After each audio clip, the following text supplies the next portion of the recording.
Kakapiyansa pa lang na Chino, muling inaresto dahil sa kasong economic fraud. Germany, mariing kinondena ang pamumugot ng Abu Sayyaf sa bihag na aliman. Mga labi ng biktima, di pa rin natatagpuan.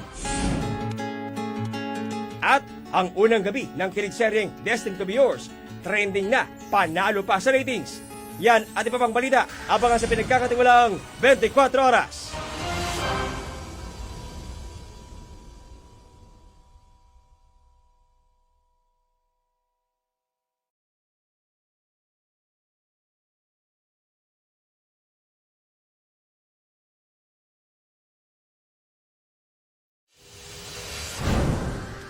Nahuli camp ang rumble na kinasangkutan ng isang jail guard dahil umano sa mikropono ng videoke.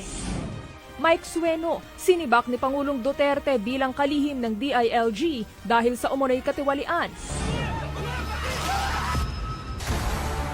At Dennis Trillo, idadab ang bida ng kinatakutang Train to Busan. Yan at iba pang balita, abangan sa pinagkakatiwalaang 24 oras.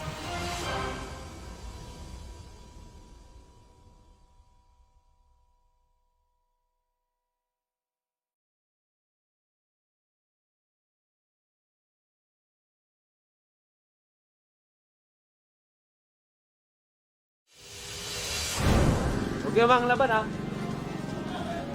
Exclusive, dating pulis na lider umano ng mga tulak ng Shabu sa Cainta Rizal, arestado. Kasabay ng pagbalik bansa ni Pangulong Duterte mula Middle East, ilang OFW na biktima umano ng pang-aabuso roon, nakauwi na rin. At ang leading man ng Men to Be, cover boys na rin ng isang magazine.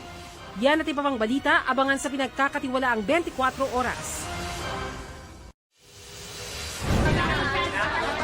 Pagbabakla sa mga bahay, nauwi sa pisikalan, ikinasang demolisyon, pinagtalunan kung lehitimo. Exclusive! Number 2 most wanted sa Laguna, nasangkot sa droga at gun for hire, patay sa operasyon ng pulisya. At ang transformation ng mga kapusong kumasa sa Puberty Challenge. Yan at iba pang balita, abangan sa pinagkakatiwalaang 24 oras.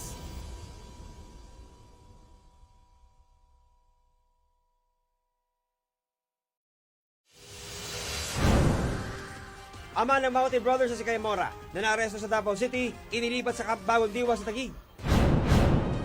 Low pressure area sa loob ng PAR, magiging bagyo kaya? At Dingdong Dantes at Marian Rivera, mainit na sinalubong ng fans sa Carson City sa Amerika para sa Independence Day celebration na handog ng GMA Pinoy TV. Yan at iba pang balita, abangan sa pinagkakatiwalaang 24 oras.